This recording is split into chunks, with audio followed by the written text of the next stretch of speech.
மாறனும் சம்பத்தும் ஆறுமுகம் மேல இருக்கிற கோவத்துல கல்யாணத்தை நிறுத்தணும்னு செழியனை கடத்திருக்காங்க.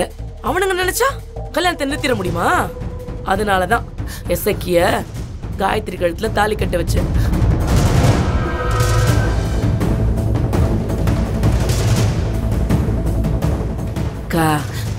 ஊர்ல உள்ளவங்க எல்லாம் வேணா மாறன் சம்பத்தோட மிரட்டலுக்கு பயப்படலாம். ஆனா எசக்கி பயப்படுவானா? நாமெல்லாம் இருக்கும்போது எசக்கி அவனால என்னக்கா செஞ்சிட முடியும்? அதனாலதான் நானும் தைரியமா எசக்கிய காயத்ரிக்கு கல்யாணம் பண்ணி வச்சேன். அது மட்டும் இல்லக்கா, நீங்க மூச்சு பேச்சு இல்லாம கிடக்கிறத பார்த்துதான் உங்களுக்கு ஏதாவது ஆயிடுமோன்னு பயந்து போய் தான் அவசர அவசரமா இந்த கல்யாணத்தை நடத்தி வச்சேன்க்கா.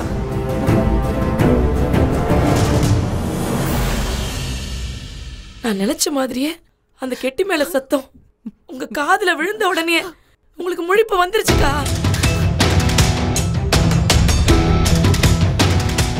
அக்கா, அனாதையா இருந்த எனக்கு கல்யாணம் பண்ணி வச்சதும் நீங்க தான்.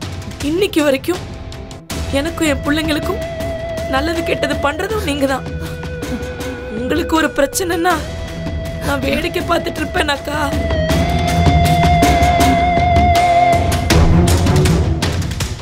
அதனாலதான் என் தம்பிய காயத்ரிக்கு கல்யாணம் பண்ணி வச்சேன். செழிய ஓடி போயிட்டான்னு நினைச்சுதாக்கா நான் இந்த முடிவுக்கு வந்தேன். ஆனா அவனை கடத்திட்டு போயிட்டாங்கிறது அவன் வந்ததுக்கு அப்புறம் தானேக்கா எனக்கே தெரிஞ்சது.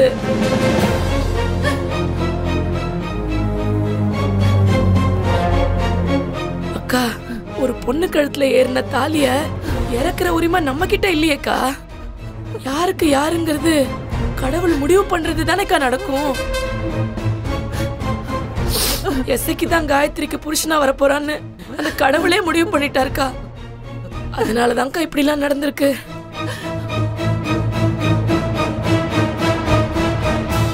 நடந்ததையே நினைச்சு நினைச்சு யோசிச்சு பேசிக்கிட்டு இருந்தா யாருக்குமே நிம்மதி இருக்காதுக்கா. நடந்ததெல்லாம் நல்லதுக்குன்னு நினைச்சு நம்ம ஏத்துக்கணும்க்கா.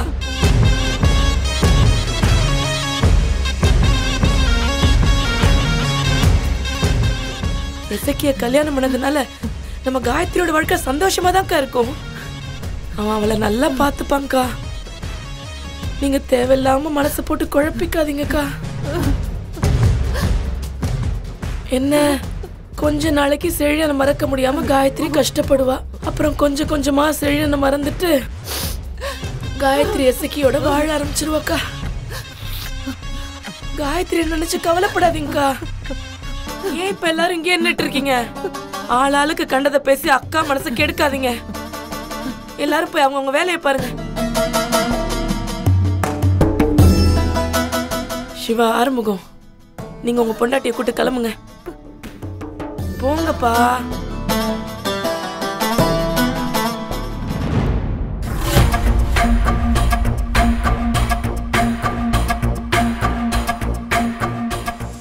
பாடா, கூட்டத்தை எப்படியோ கலைச்சு விட்டாச்சு.